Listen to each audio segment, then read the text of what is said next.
Are you ready to dive into the shadows of consciousness, where reality blurs and mysteries unfold?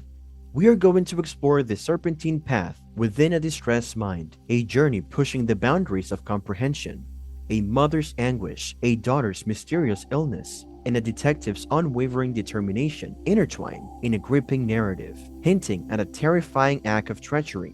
Trace the dark undercurrents of a seemingly normal family, uncover the disturbing connections between untimely deaths, and discover the shocking truth behind a horrifying scheme.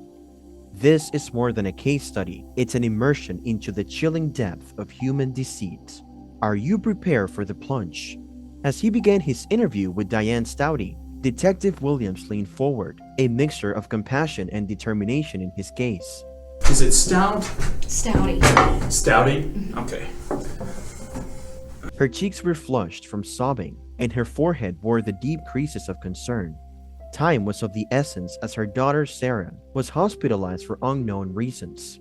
He asked softly, slowly untangling the sequence of events that led up to the tragedy in an effort to glean any information that would help him make sense of the disturbing circumstances. She started feeling sick Saturday, just a mild This headache. past Saturday? Well, it's been a whole week. Oh, The detective listened carefully, promising to find out what was causing Sarah's mysterious illness. She started Saturday. She complained of a little headache, and her stomach was upset, and she threw up a couple of times. 20-something Sarah started feeling ill, and her symptoms worsened rapidly. She had been experiencing frequent headaches that she had initially tried to ignore. After a few days, though, the discomfort became unbearable, and she began to throw up often. Until Sunday afternoon, and then I couldn't get her to wake up. She didn't respond to me, so we took her to the emergency room. Her worried loved ones took her immediately to the emergency room. Her condition quickly declined, unfortunately. Sarah stopped responding, and doctors later found out that she had suffered a brain hemorrhage. Treatment was initiated quickly to stabilize her condition and reduce intracranial pressure. Her loved ones could only pray for her to get better, as her condition remained severe. Me and the other girls went to church, and we left her sleeping. okay. And then I came home, and she was still sleeping. And then maybe a couple hours later, I went to check on her, and we just couldn't get her to. As he dug deeper into the case, the thoughts of the detective became increasingly suspicious. As he thought back on the mysterious deaths of Diane's husband and son, a creeping sense of déjà vu crept over him. He suspected foul play had occurred again due to the striking similarities between the two cases.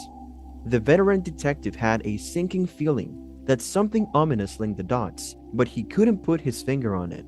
I really don't. So it didn't look like to you then that she would have overdosed No, on her and then? then I when I'm telling the ER folks, this is her history, and I know they were probably running every test under the sun on her, and they said nothing, they couldn't figure it out either.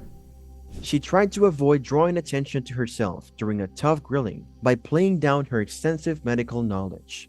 She kept a cool head and expertly disguised her knowledge by seeming to be unfamiliar with the technical terms used in medicine. I mean, I keep thinking, what drug is there that would do that? Because it almost sounds like a drug overdose, but I can't think of what. And But her where did talks she came get back it? with absolutely nothing in her system. Nothing. So we can eliminate that then. Yeah. The detective's frowning brows and pondering features suggested the disturbing potential of poisoning. I have no clue. No evident traces of conflict or violence could be found in the area, adding a new layer of mystery to the case. Everyone was on edge as the investigator pieced together the information, trying to determine the cause of death in this mysterious case. Even with all his faults, I still loved him. Diane's reputation took a hit, and now they were plotting to get her to confess. They had been waiting patiently, using devious methods, for her remorse to finally overcome her. The investigators realized that a confession is the key to understanding this terrifying act of treachery and deceit. I didn't want to hurt them. I don't know.